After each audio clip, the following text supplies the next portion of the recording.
Lähdetään sitten tekemään Krakovan makkarakeittoa. Eli täällä on mulla nyt aineet ja mä lähden niitä pilkkomaan. Eli tossa on 2 sipulia, 3-4 porkkanaa, palsternakka, lehtiselleripartta, pari valkosipulin kynttä öljyä. Sitten oli chili-tomaattimurskaa, mutta sitä ei nyt tullut, niin mulla on tällaista. Pitää lisäillä sitten vähän chiliä. Sitten tuohon tulee vettä, tulee noita annosfondeja. Sitten tulee näitä kidneypapuja. Ja Krakovan makkaran tilalle tosiaan ajattelin laittaa tätä grillipalkkania. Sitten tulee näitä viipaloituja jalopeenoja, muutama.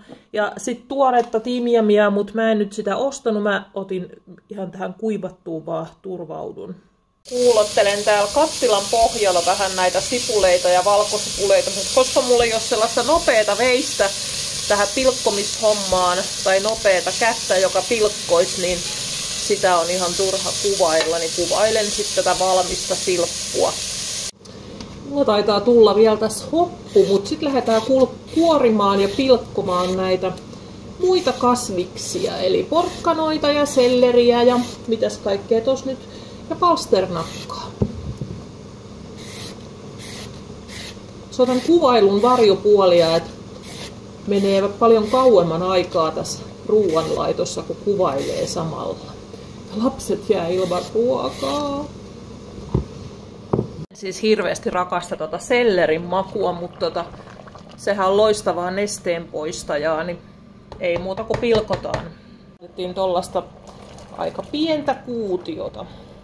Sitten vielä palsternakka. Palsternakan tää koostumus tai miten rakenne, tää on aika tämmönen hauska. Tää on tällaista vähän niinku huokosta tai tämmöstä. Tää on tämmönen pehmonen.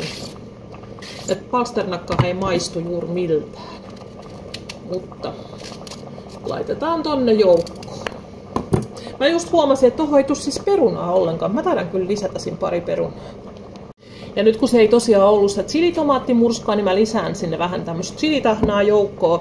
Ja sit ajattelin muutaman perunan laittaa. Ihan sillai kotimaiseksi twistiksi sinne joukkoon. Puhtastaa vähän näitä papuja. Mä tykkään näiden tästä jauhosesta mausta, mutta mä en tiedä miten nää uppoo nyt taas lapsille. Pavut sinne. Sitten mulla on täällä pieneksi pilkottuna jalopeenoviipaleita. Nyt nämä makkarat jää aika tämmöisiksi pieniksi kuutioiksi, niin sitten pystyy syömään niillä nachoilla. Cesar ihan hirveästi odottaa, että jos vähän mamilta putoisi sitä makkaraa.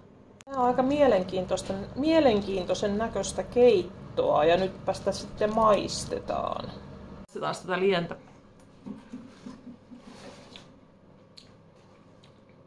Tässä ei ole siis suolaa yhtään eikä mitään muuta mausteita kuin timjamia pikkusen ja sitten sitä chilitahnaa.